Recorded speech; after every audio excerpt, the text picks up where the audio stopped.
What's up? What's up? Magandang umaga, hapon, o magandang gabi sa inyo lahat. Tayo po ay nagbabalik sa Minecraft Survival Hardcore Edition. Subahan nga natin sumunto guys, syempre full energy ako ngayon. Ang gagawin po natin ay maghanap ng mga kailangan hanapin. Kasi first of all, kailangan ko ng puno at ng mga ng iba-ibang mechanics dito. Kasi wala na po akong mahanap na kailangan hanapin. Ano? Wala na akong ibang mahanap na kailangan natin mahanap. Kasi at the same point, kailangan ko po ng puno, ng mga alagang hayop na kakailanganin natin at the same time.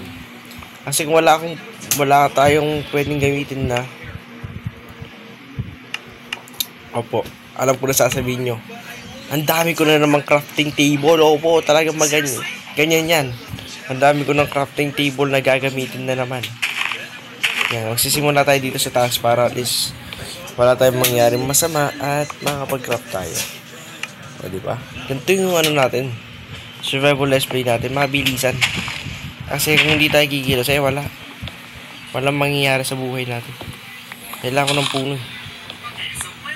Talagang kailangan ko talaga guys puno. Teach it. Kailangan ko ng puno.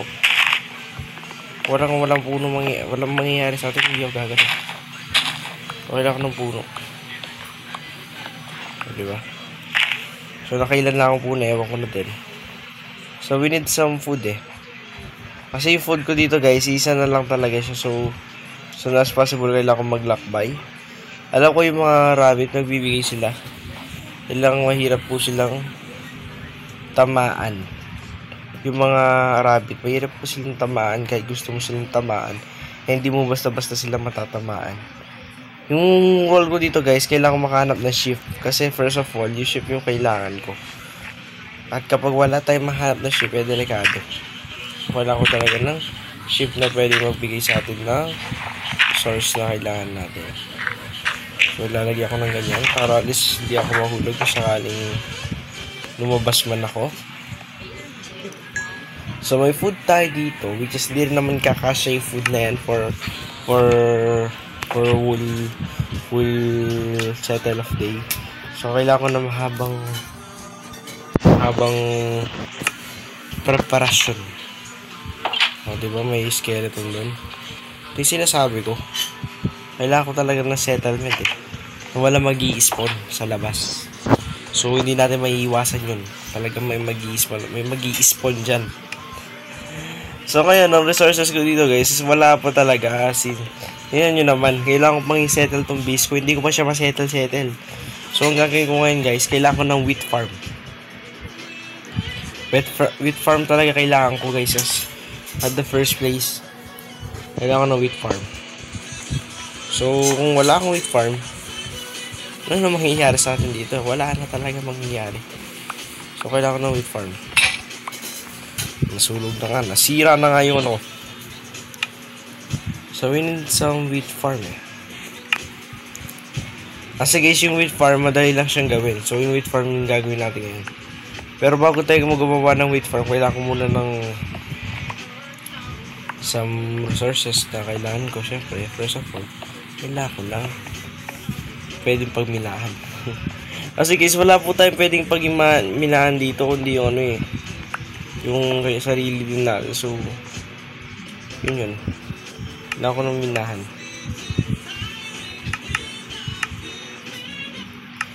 So wala ko ng puno and then something ganun. Kailangan natin yun yung pinaka role ko. Ang puno ang cobblestone tsaka marami tayo kasi kailangan na gawin ngayong episode na to. At kailangan ko siya mapagkasya ngayon lang sa episode na to. Hindi ko alam kung guess niyo nasabi ko pero sana na-guess nyo naman. Kayo na ba nang umintindi kung na-guess nyo or hindi? Eh wala na akong kasalanan doon. So yan, siguro ngayon manage ko munang makapunta tayo doon. Kasi nyo kailangan ko ngayon makapunta doon. So para makapunta doon ay kailangan ko ng shovel. So need shovel and then stick na rin siguro. Stick. Yan, stick. Kailangan ko na stick. Kasi ito yung mga kailangan ko Kasi wala akong nito. wala, hindi natin kailangan, diba?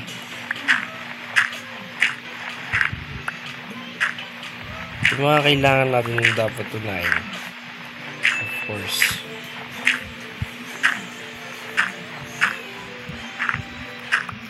Diba?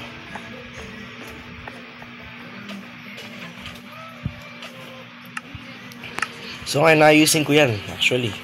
Hindi pa yan, baka kala nyo yan na. So ngayon lalabas ako. Di pinakayo ko yung lumabas ng gagawin lang.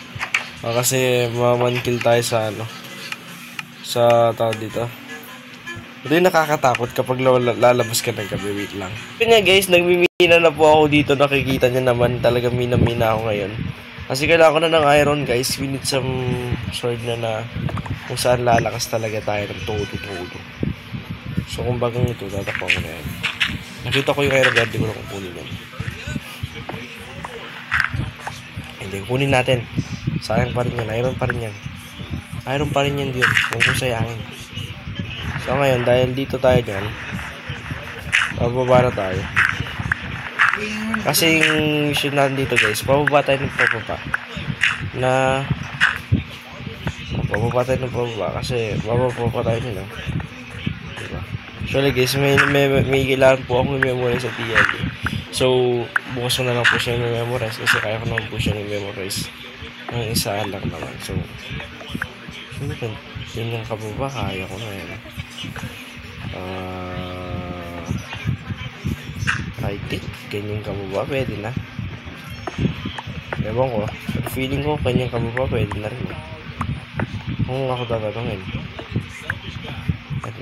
di siguro kanyang kababa. And titignan din natin guys kung may makikita na ba tayong kasi huwag tayo masyadong bababa. Pag binaba natin lalo yan masyado na tayo matatagalan. So ngayon pupunta na tayo doon sa labas. Feeling ko din naman umaga na. Sana nga umaga na. So yes, umaga na nga. Ang mahirap dito sa ganito ay umuulan po. You can see umuulan ngayon dito sa ating road. So medyo mahihirapan tayo. Pero okay lang, namumuna rin naman yung mga puno ko dito. Maiwasan natin yung pag-spawn ng creeper sa ganito. Kasi hindi naman po sila nag-i-spawn sa ganyan So nakita nyo naman, medyo mabagal-bagal lang tayo ngayon. Wala tayong magagawa dyan.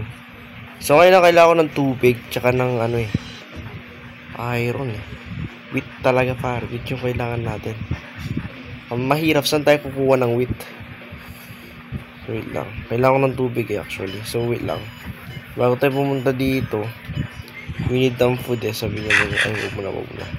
Kailangan natin ng food. So kailangan makagawa tayo ng progress kahit ngayon lang. Syempre hindi tayo pwedeng hindi tayo titigil lang wala tayong progress na nagagawa ngayon.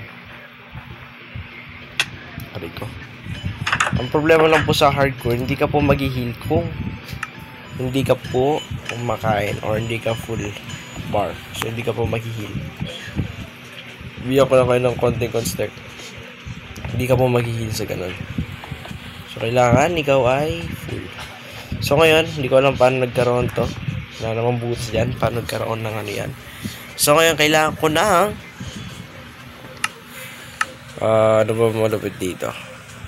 Kailangan ko mo nang ilutuin tong And sige, ito na lang. May pagluluto ko dito sa iron ingot ko. So ngayon, paano to? Kailangan ko ng iron. Paano ba mag-grab lang ng lubo po si Kuya din yung pagpasensya nyo na ng bucket. Kailangan ko ng tatlong iron. 1, isa pa po. Kasi kailangan ko ng iron. So kailangan ko na ng tubig para sa mismong seed na gagawin ko. Okay. Siguro pwede na to. Kasi gagawa ko ng ng taniman talaga. Parang yung kailangan ko taniman. So ngayon siguro gagawa muna ako ng dito. Ng gantong butas. Kasi kailangan ko ng tubig. So para makagawa ng tubig kailangan ko lumabas talaga. Siguro, gawa muna tayo nito. For the sure. Hindi. Huwag tayo gumawa niya na igagawa muna ako na bucket. Opo, kailangan ko ng bucket kasi kailangan ko ng tubig. Mahirap umulan. So, paano ako kukuha ng tubig? Sa maulan na yan. So, maglalakbay muna po ako si Kuya Dion ninyo ngayon. Kasi kailangan ko ng tubig talaga. At kapag kailangan ko ng tubig, ay gagawa ka ng paraan. Anong kakalupit? Ang mahirap niyan yung tubig, ay nasa ilalim pa. O, diba? Nasa ilalim pa yung tubig. Paano ako pupunta dyan? Kailangan ko ng tubig para saan ako kukuha ng tubig? Saan?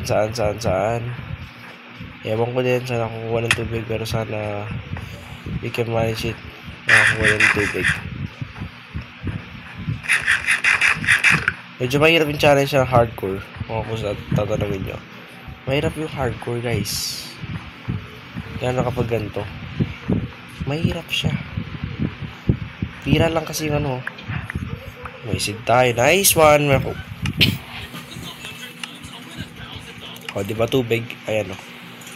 Pira ka makakuha ng tubig sa ganito. Asin. Kung hindi ka gagawa ng paraan, hindi ka makakuha ng tubig talaga. So ngayon, hanggang mamaya, ganito gagawin ko, and then balikan ko kayo kapag may konting progress. Let's go! Ito na nga siya, guys. Napakahirap po siyang ginawa kasi kung nakikita nyo nga, ito pa lang yung farm na nagagawa ko, pero napakahirap niya nang gawin. At the same point, ayoko naman na mangyari na wala tayong magawa this episode. So, ginawa ko siya, pinilit ko na magawa siya ngayon. So, hindi ko alam tutubuin na mabilisan. Sana tumubo naman siya na mabilisan. At ililipat ko na itong mga to. Titira siguro ng isa. And then, nililipat ko na lahat to. Asin. Napakahirap po talaga pag snow biome. Kasi, legit par. Kikita mo to. Yan palang par. Napakahirap niya nang i-maintain na kailangan ganyan yung itsura niya. Kasi, kailangan ko po munang i-water i-organize naman na mag-i-spawn na sa part na to. Kasi napaka-delicates ng gusto natin, tapos mag-i-spawn pa siya ng mga mobs. Medyo ayoko naman mangyari na ganun siya. So, gusto ko napapanasafe na yung ating world. So, sana guys, nag-enjoy po kayo. Maraming salamat sa panonood ninyo. Hanggang sa muli. Paalam. Ay, napakahirap ng survival let's play na to. Ay!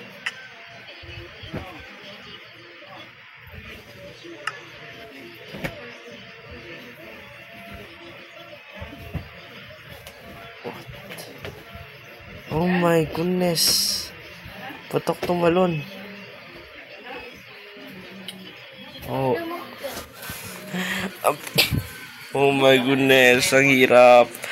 Pero nga guys, dahil namatay tayo, comment nyo sa baba kung gusto nyo gumawa tayo ng next episode or ng next survival let's play na hardcore.